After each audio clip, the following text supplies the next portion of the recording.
All right, we want to welcome everybody to tonight's Fireside Chat with Lyndon LaRouche for Thursday, November 17th. Some people sometimes ask why I always say Fireside Chat with Lyndon LaRouche. The reason we say that is because it's true.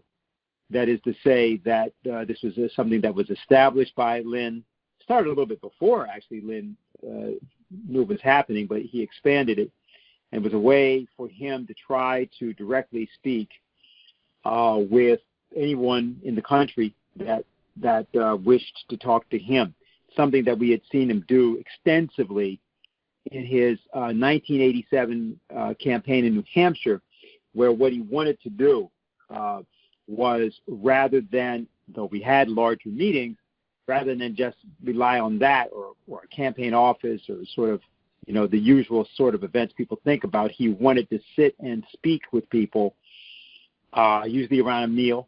And what we would do often is we'd get 20 or 25 people together. Sometimes it would be 8 or 9 people. And he would simply listen to them, and he would speak and tell them what he was thinking. And out of this, he generated, as he had often done in the past and differently, but he generated a lot of documents, a lot of different short policy statements, which came right out of that real interaction with the American people to establish what they really think.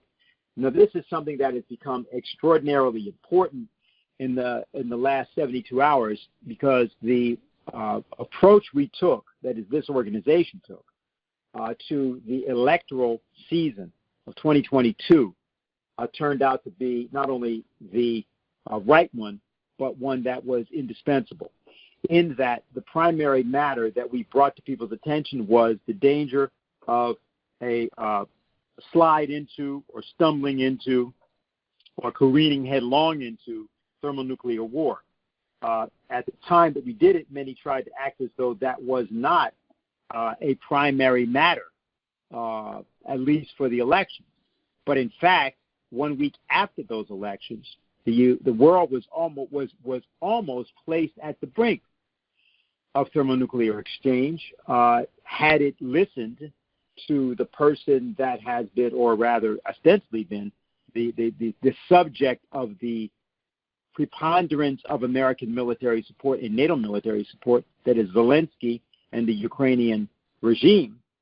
Were it to have listened to that puppet, then we would have, as of tonight and as of maybe actually 2 days ago, found ourselves trying to confront Russia on matters which had been instigated more or less along the lines of the beginning of World War II in the incident about the so-called Polish troops invading Germany, which never occurred.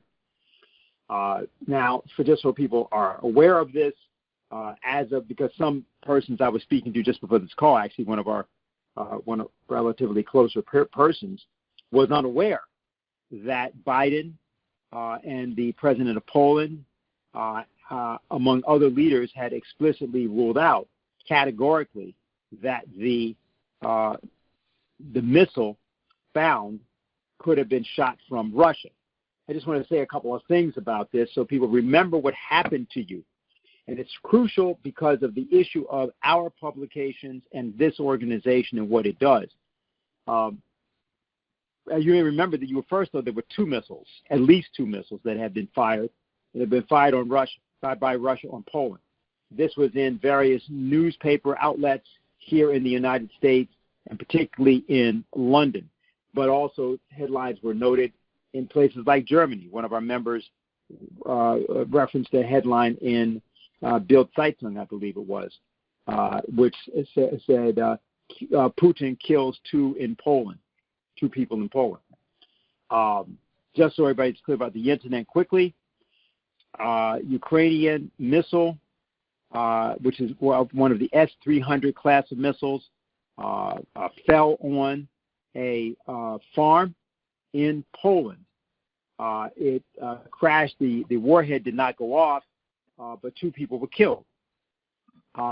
Ukraine blamed this on Russia, and later and by the way, even right now, the term Russian-made missile is still used to refer to this unexploded dud, which was either fired by the Ukrainians against incoming Russian missiles that were then attacking Ukraine, or was in fact fired effectively, intentionally, to provoke an incident.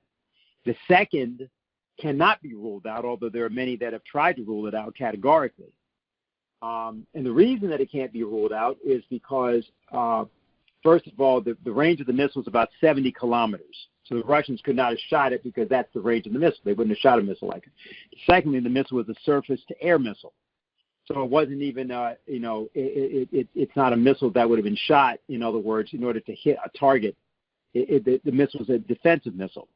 Third, it's part of the set of missiles that were developed by the Soviet Union during the period between 1979 and 1982. That's the period of time.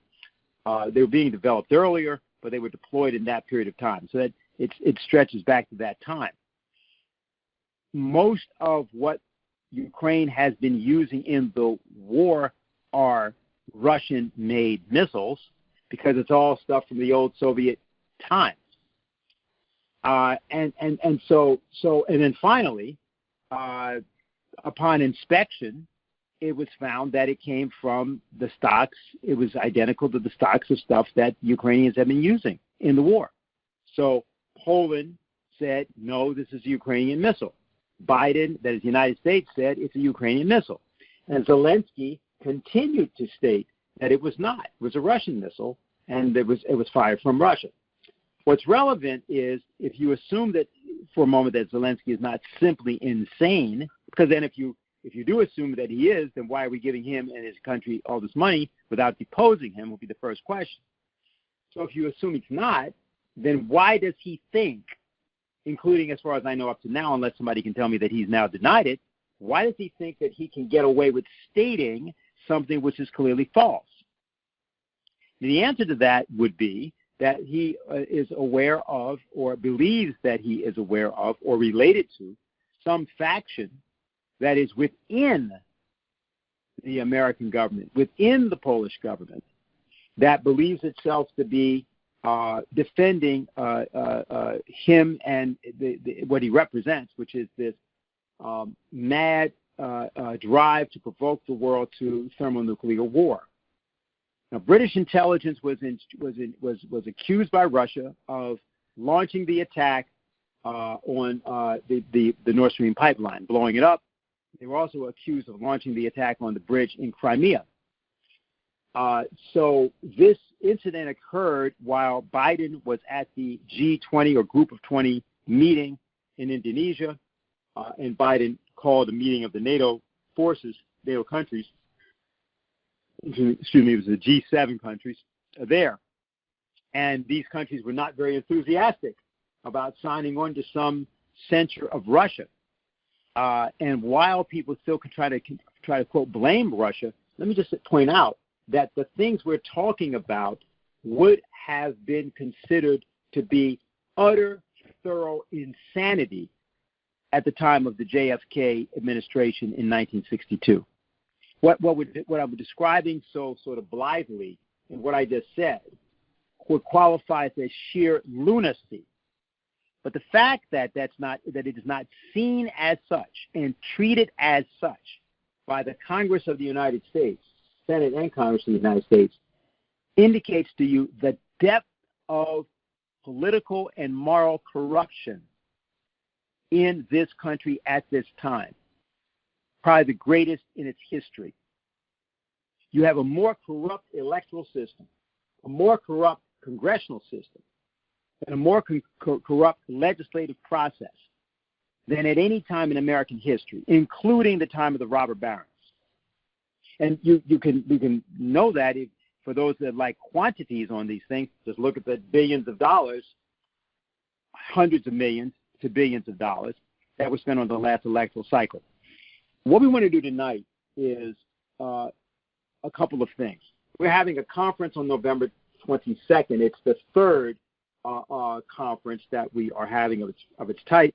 What these conferences are for is they intend to pull together legislators, people have some, well, largely political and social leaders, we'll say, from around the world. These may be people presently in the Congresses of respective nations, or they could be people who are formerly heads of state or whatever. And it could also be people who would lead various church groups or associations. But what the seminars have been called is Stop the Danger of Nuclear War Now. So we've been doing this for months, and we've used the electoral campaigns, particularly Diane Sayers' campaign and Joel DeJean's campaign in the United States, as a kind of way to give voice to this alternate conception of what must be done, not merely what must be stopped, but what must be embraced, what must be begun. What I want to do is that since Diane's here with us, and I know she may have limited time, but also just might want to say hello to people, given that people have wanted to hear, and she did have a statement from her campaign. Those of you who were around on Monday heard that statement, and if you haven't heard the statement, you can get it at our website concerning the fact that she's running for office once again in New York for United States Senate. She's running not against, in this case, Chuck Schumer directly. She's running against Chuck Schumer by running against his counterpart there. Gillibrand is her name, Kirsten Gillibrand, another intelligence agent whose term is up in 2024. And apart from what Diane will say about it, I'll just say that the urgency of us doing this is underscored by what just happened this week. There is such weakness in the United States. There's such a lack of backbone being exhibited by the people in the Congress and the Senate that unless you have someone out there who's clearly an independent voice that's speaking, there's very little for anybody from around the rest of the world to relate to. This becomes extremely important when you have sensitive negotiations going on, that there be a public presence, not just by a candidate, but by those supporting that candidate, of an independent direction toward policy in the United States. That will literally keep the world alive under certain circumstances. Now, that's not to try to overestimate our importance, but it is to underscore the importance of a plethora of independent voices, be they candidates for office or be they social and political leaders of organizations, to speak up now in order to keep all of the rest of us alive. The inability of people to face that because they want to go into some form of fantasy is, of course, the function of the drug culture in the United States. This massive drug culture that has essentially not taken over the United States exactly, but gripped the United States in all sorts of forms of derivative insanity, from the multiple murders being committed to the crazy, crazy discussions about sexuality and these other things and pronouns. This is a culture of escapism, with the drugs being the primary inducement of that. And that is what will, as surely as a provocation of the type that Zelensky is involved in, that will create the conditions in which we will stumble in the thermonuclear war unless independent voices speak out. So what I'd like to do is I'd like to ask Diane if she would has anything she'd like to say, as brief as that may be, and then go to our primary presenter for tonight, which is Dave Christie. So, Diane? Thanks. Sure. Just as you said, I did declare my candidacy for 2024 explicitly for the reason that there has to be reason. Looking for reason from American leaders is like looking for life on Mars, maybe. There may be some, but it's very hard to locate. And it's really urgent to have that, because there has to be a way for nations to collaborate for the good of humanity. If we have a thermonuclear war, everyone on the planet ultimately is going to be dead. Some will be lucky enough to be at the center of the blast. Others may die of starvation in a nuclear winter. And we just have to face that. So whether you think you like some other person or another nation or another culture or not, we are in the same boat. We also have, not hypothetically, a serious famine crisis. Up to 1.7 billion people on the planet don't have enough to eat. That is, the U.S. is 330 million. So what is that? About 6 times the population of the United States. Imagine that. 6 times the number of people in this country are food insecure or worse, on the brink of starvation. In Somalia, I think one child is hospitalized for starvation every 6 minutes. So who is going to address that, and why is it that the United States, with our extraordinary history, our revolution against the British Empire, taking a leading role for the good of all mankind? That's something we have to look at. Dave's going to get at something which I experienced here. Dennis spoke of corruption, and I think there's 2 levels. One, there's a very evil intent from the top, and then 2, partly enhanced because of the economic difficulty, because of the hyperinflation, because people really can't get by. People are prepared to virtually sell their soul, sell out their neighbor for $50, $100. The corruption is extreme just in the population as a whole. People go along with lies as a group, and no one dares to stand up and tell the truth and face the wrath of the group. And we have to liberate people from that, because the American people are better than that, but at the moment it would be hard to tell, and part of that is also a function of a lack of leadership, of people willing to tell the truth. So everyone on this call must, if you don't already, think of yourself as a leader. Please begin doing so. And I think what you're about to hear you may find somewhat alarming, but shouldn't be surprising. So that's what I have, Dennis.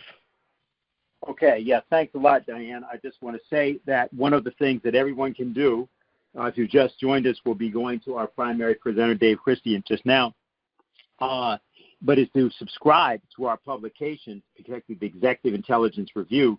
Now it becomes sort of indispensable. As I said, even some of our closest people, somebody I was talking to just before this call, was unaware of some basic things that you have to know. And because of the rapidity with which things are moving, that subscription is essential. It's not a matter of a lot of reading.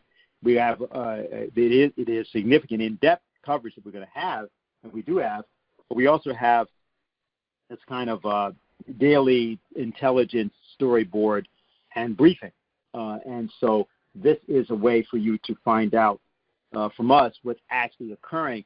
It's extremely important, as some people noticed 2 or 3 days ago. You're hearing on the news that Russia bombed Poland. I mean, that's literally what was being stated, or that was the impression being given by what you were being told. Or you would walk by a television screen and you see at the bottom of the screen Russia's responsibility. Let's say you can't hear it because it's a monitor, and so you'd see a picture of Lloyd Austin or somebody like that from the Pentagon, and he'd be speaking, but you couldn't hear it. What you'd see down at the bottom is Russia's responsibility. Well, you knew he was talking about the bombs, the weapons, so you extrapolate from that. I guess that means Russia did this. Yeah, but what that means, which may not be clear to people, is that means that you are in a war with the primary or secondary nuclear power in the world. And the notion that that doesn't mean that you're about to be annihilated is the province of fools.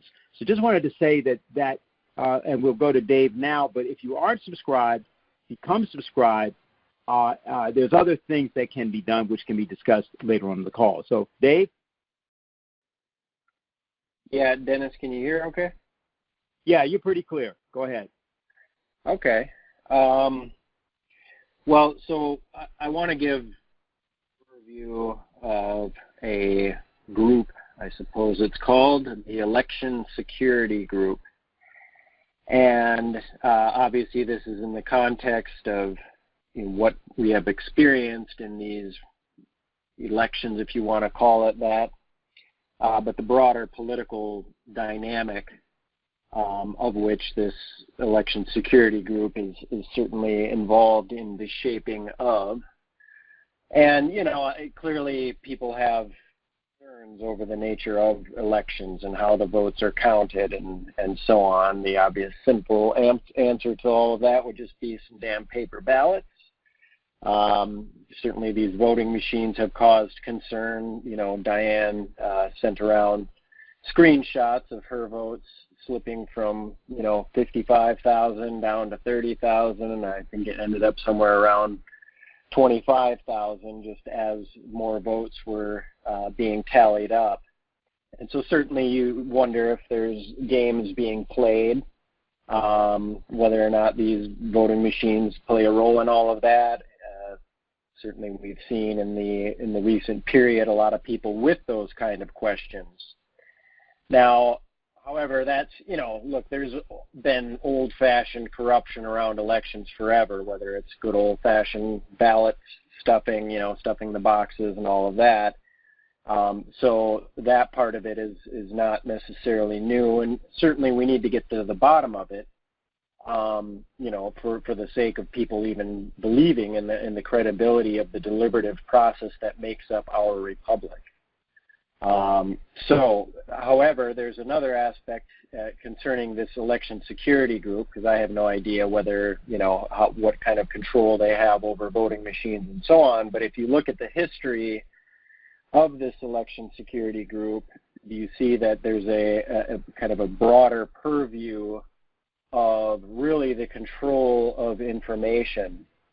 And given that the election security group, just as it's made of two, it has two co-leads, one from NSA and the other from U.S. Cyber Command. U.S. Cyber Command is one of the 11, Department of Defense commands. You've heard of Central Command, Northern Command, Eastern, the various commands that you've heard about in terms of military deployments. U.S. Cyber Command is one of those, which went fully operational in 2018. Formed in 2009, and I'll get to some of there's some relevant background to that I'll come to in a moment, but that's what this election security group is in terms of its structure. Now, what it does is it partners with other U.S. government agencies. The election security group in particular identifies that it has a partnership particularly with the FBI and Department of Homeland Security, and more specifically the Cybersecurity and Infrastructure Security Agency. That's the acronym is CISA. People may remember, you might not have ever heard of CISA. It was created in 2017, but sort of made headlines when the first director of CISA, a guy named Chris Krebs, was fired, I think, by tweet by Donald Trump for his claims about the sanctity of the 2020 election. So that, just as a reference point of what that is. But it's a relatively new agency. It's deployed out of Department of Homeland Security. But the Election Security Group cites that the FBI and Department of Homeland Security are two of their government, partners.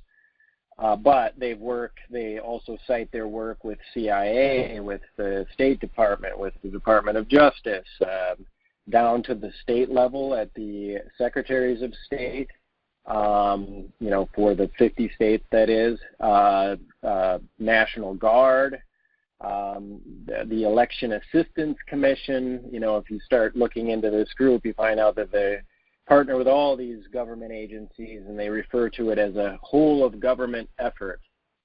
And then they have the Election Security Group has what's called the Whole of Society effort, and that is their partnership with what they call industry, meaning the firms of Silicon Valley, obviously the social media companies and the big IT platforms, Google, Amazon, which doesn't just sell shoes and stuff. It is a major Defense Department contractor that runs cloud services and things like that, Microsoft, et cetera. That's their whole of society collaboration with these types of companies.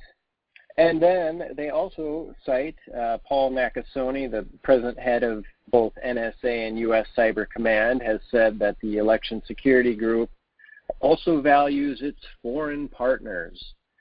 Now, clearly, the role of GCH, or the fact that government communications headquarters, so-called GCHQ, which is, the UK's NSA, there has been a long time collaboration going back to the UK-USA agreement, the UQSA agreement, which started in 1946, and so on. So there's, people on this call probably have a sense that that's, the special relationship has been the U.S. and UK intelligence agencies operating almost, as a single unit, and of course that expands to the Five Eyes and so on and so forth. So that's a little sketch of the Election Security Group. Their main concern, as they say, is the foreign interference in our elections, and of course the 2016 case of the, Russia's hack of the DNC and the release of the emails to WikiLeaks, and that's the emails of Hillary Clinton trying to sabotage Bernie Sanders' campaign. And then that of course was the foundation for the embarrassment for Hillary, people getting pissed off and voting for Trump, and that's how the Russians got Trump in there. By hacking the DNC. So the narrative goes, as any of you who remember calls that we did, or, discussions that we had around that time period, it was Bill Binney, the former technical director of NSA, who said that there was an impossibility, and then one of the firms, CrowdStrike, that was the firms that supposedly found that hack of the DNC, admitted, the president of it, Sean Henry, admitted in congressional testimony that it never even happened. Nonetheless, these hacking and cyber attacks by Russia, China, North Korea, and Iran, those are the ones that they always cite amongst this Election Security Group as, violating our, interfering in our election process, as well as spreading foreign disinformation and running disinformation campaigns. So that's at least a sense of what their concerns are. Now, if you begin to look at the history of it, before the Election Security Group called itself that, and that was in the 2020 election cycle, they were previously called, for the 2018 election cycle, they were called the Russia Small Group. And there is also an indication that similar members of NSA, FBI, CIA had another group called the White House Small Group for the 2016 election, or at least the aftermath of the supposed Russian hacking operation. This was formed in the aftermath of when GCHQ director at the time, Robert Hannigan, flew to the United States, met with John Brennan of CIA, and said, we've got the intelligence that the Russians are trying to get Trump elected, right? That was the narrative, and thus was formed this White House Small Group and the similar agencies that then became the Russia Small Group and is now known as the Election Security Group. Now, just a brief background, I'll just cite one woman who was the head of the Russia Small Group. Her name is Ann Neuberger. And Ann Neuberger was at NSA in early, her father, she comes from one of these billionaire families. It's the Garfunkel family. She worked at it's a billionaire family that is from Wall Street, right? So she leaves her father's Wall Street firm, has a very brief stint at the end of the end of Bush's administration and the beginning of Obama's administration. So this is 2008, before she jumps over to NSA. And while at NSA, she decides, or she's part of a small four-person team that's going to set up U.S. Cyber Command. This is while she's in her early 30s. That's quite ambitious to just say, you know what, I think I'll just, get a job at NSA and set up an entire Department of Defense, command. So at this time, Ann Neuberger, Keith Alexander, who was at the time the head of NSA, Paul Nakasone, who is the present head of NSA and U.S. Cyber Command. The head of NSA is also the head of U.S. Cyber Command. That's been the case since its formation. And a woman named Jen Easterly. Jen Easterly is presently the head of this CISA, the Cybersecurity and Infrastructure Security Agency. I'll come back to a quote that she has, which I think gives an indication of what their concern is. But anyway, the point is, fast forward, and this is the same apparatus that helped set up this election security group, with Ann Neuberger as the first head of the election security group, Russia's small group. It kind of goes by different names, but Nakasone is the head of NSA who helped set up this thing. And then, of course, CISA is a kind of a derived organization as part of the partnership with Department of Homeland Security, and Jen Easterly, who helped set up Cyber Command, is now the head of CISA. So that kind of gives you an indication of it. Now, as far as what they are involved in around elections, because I think it's, it's bigger than just sort of meddling and claiming that it's the Russians and then saying we need access to all of your hardware and infrastructure so that we can make sure the Russians aren't hacking into your equipment and things like that. We don't really know exactly how all that works, but their other major concern is on the question of disinformation. Now, there was an article just published in The Intercept, and the name of that article is Truth Cops, Leaked Documents Outline DHS's Plan to Police Disinformation. And one of the things that's come up, or what the article covers, is that they were researching the Disinformation Governance Board and also some discovery that has come as a result of lawsuits that have been launched by the Attorneys General of Missouri and Louisiana. And they were trying to figure out, well, what they found out is that the FBI deployed their Foreign Interference Task Force, right? So again, this theme of foreign interference. The FBI deployed the Foreign Interference Task Force to Facebook to tell them that the Hunter Biden laptop thing was a Russian disinformation thing, and Zuckerberg recently commented on this and said, yeah, they came and we decided that we didn't really know, but we decided we weren't going to publish it and so on. Anyway, the point is that that's an example of what they're doing around this disinformation question. Now, other point is that this woman, Ann Neuberger, who I mentioned was the first head of the election security group and helped set up U.S. Cyber Command, she also ran major programs at NSA 2010 to 2013, which had the major programs of NSA and Silicon Valley integration. One was called the Enduring Security Framework, one was called the Defense Industrial Base, and these were both programs exposed by Snowden's leaks.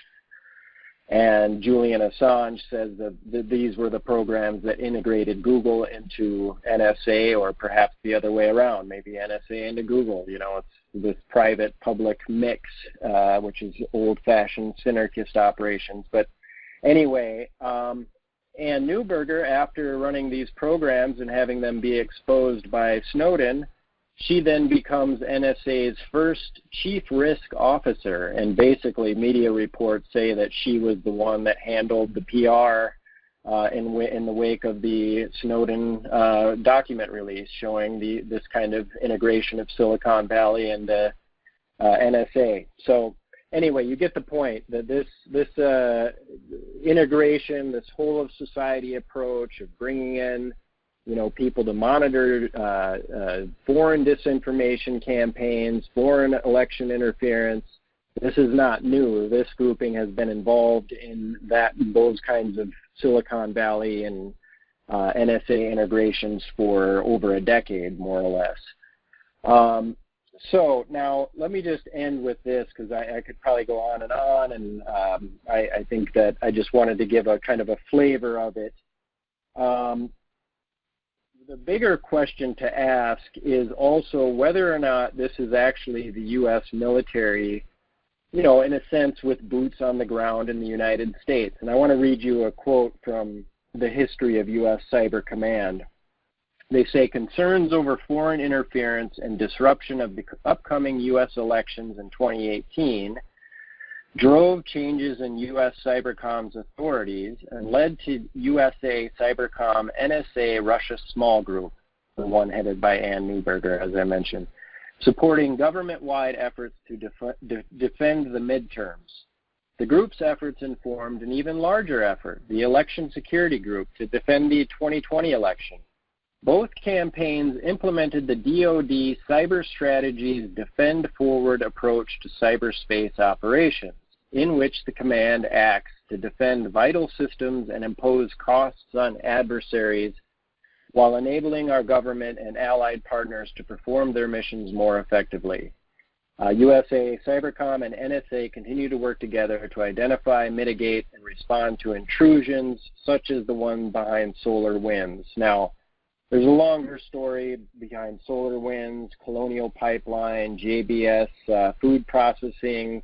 These are the other cyber attacks that have justified this kind of deployment. But the point of reading that quote is Defend Forward is Cybercom's national, well, it's part of their what they call the Hunt Forward teams that they have deployed, at least since they acknowledged since 2018, in 16 different nations, and emphatically Ukraine, and have a very close integration with the kind of the sort of the cyber hybrid warfare cyber team out of Ukraine, of which is the housing of which you see the Center for Countering Disinformation and so on. So there's all kinds of questions about what this actually looks like, but the point is here, they're clearly saying that this is this Defend Forward approach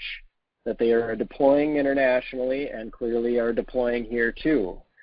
Now, as far as this disinformation operation, I want to leave you with the final quote by this woman, Jen Easterly, the woman who helped set up Cyber Command, the present head of CISA, the Cybersecurity Infrastructure Security Agency. She says, one could argue we're in the business of critical infrastructure, and the most critical infrastructure is our cognitive infrastructure. So building that resilience to misinformation and disinformation, I think, is incredibly important. And lastly, one of the things that came out of this Intercept article is where they talked about how the Foreign Interference Task Force have now evolved under Jen Easterly's leadership to become the MDM teams. So MDM stands for misinformation, disinformation, malinformation. And these are basically, everything that you see, that if you question the elections, if you have any concerns about the Ukraine war, all this kind of censorship that you're seeing in social media, this is where some of this is coming from. It should be noted that when Chuck Grassley and Josh Hawley were looking at the Disinformation Governance Board, they found that this MDM stuff comes out of CISA's Ukraine MDM Playbook version 12. In other words, are they, is there these kind of operations that they are deploying around Ukraine, and is this all part of a kind of hybrid warfare question? And I will just leave with this final thing, which is that I wonder if this is what Vladimir Putin discussed when he was talking about the Russiagate apparatus. He said that they were deploying the Maidan technologies, as in, the kind of color revolution that occurred in Ukraine. And if you think about how social media was deployed, how the question of the control of information was deployed, perhaps that's what Putin was actually getting at. So anyway, there will be more, but I think the broader point is that, there is an intent to control the information, control what people are discussing, as really part of the broader efforts of determining what is discussed in these elections. And how the voting occurs is often, is dependent on who the hell is saying anything worth a damn. And I think that Diane said, as her campaign represents that, and that is what we have to overwhelm these kind of operations with. Okay, thanks a lot. What I'm going to do is open up the queue, and I want to ask Diane if she has something to add at this point, just because of some of the matters that she brought up. Now, I just want to take a moment to clarify something for everybody because of the importance of the Executive Intelligence Review and just generally the publication aspect of the LaRouche organization. Now, it's been true that, of course, in the period that we've been rebuilding the organization, particularly in the aftermath of Lynn's death in 2019, we were emphasizing a lot of organizing activity, obviously, and we've done that. And a bit more can be done with our publications. Now, this takes us into a very important area. It's not the old. Let me just say, first of all, the very term disinformation is a brainwashing term. There's lying, there's propaganda, there's the truth, there's polemic, polemicism. So, there are things that you can say, but when you say misinformation, disinformation, malinformation, well, now, who's making the judgments about that? And by the way, one other point we should make is ideas are not information. Ideas are not information. And the very notion that ideas and data are the same is itself a brainwashing construct. Now, that's something that we could discuss in other times in other ways.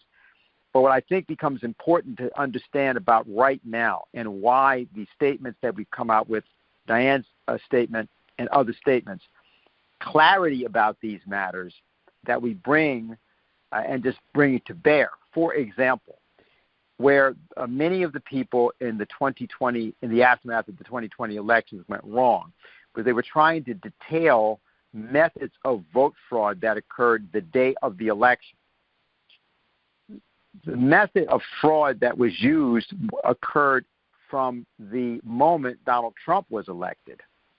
And it had to do with this Russiagate narrative, which, as you just heard from what Dave Christie told you, is something that was being discussed already by Central Intelligence Agency of the United States with the British prior to Trump's actually being elected. So where our approach is essential is coming in from the top and allowing people to get on top of how the process actually works.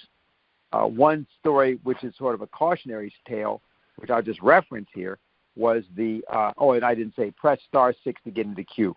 I got a note for to say that, and obviously there are some people that are new that might not know to do that.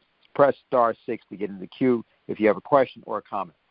But the journalist Gary Webb, who became famous during the 1990s he was a well-known journalist even before that, but he became famous because of his attempts to expose the crack cocaine business being conducted by the Nicaraguan Contras in the streets of the United States as a way of financing the Contra operation and the way in which this was interfaced with various elements of intelligence agencies. We or some associates of ours had conversations with Webb in which we tried to indicate to him that the way what he had documented was accurate, but he had taken a bottom-up approach. Perhaps he thought he had to, from the standpoint of making the story clear to people. So he started with, Freeway Rick Ross, the inevitable black drug dealer, okay, which in American mind, which is very funny to me, that's kind of what people think the drug dealers are. Well, actually, the point was that Rick Ross was being fed by a character by the name of Norwin Meneses and another individual as well. And these people were Nicaraguan, and they were operating much of the cocaine traffic in L.A. Without getting into the story in detail, he traced the story upward to the extent that he was able to show that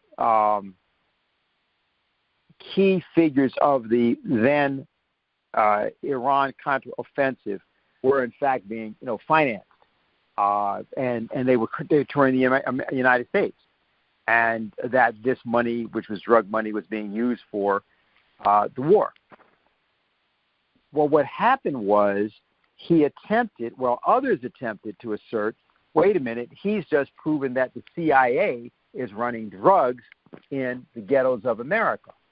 Yeah, but he hadn't exactly proven that, and Gary knew he hadn't proven that. And what happened was that some of us, others of us, tried to caution at the time, you've got to go at this from the top. You've got to look at what's going on with the British. You've got to look at it from the standpoint of the money laundering internationally and the way in which what we call Dope Incorporated operated, coming out of things like the Bank of Hong Kong and Shanghai, now, of course, HSBC, one of the biggest banks in the entire world. And unfortunately, for various reasons, he was unable to do that, or it never quite came together. And Gary was, suicided by shooting himself in the head twice. And I say that because the issue of what Dave has begun talking about, is to try to create a basis for us to have, through multiple kinds of articles that we may be doing and other investigative research, to get people to see what the real story here is. It's not about elections. It's about a broader cyber warfare against the American people and against people in the world as a whole. And the electoral process is part of that design. It may scare some people, but when we do this, it's going to liberate people to see the actual nature of the process.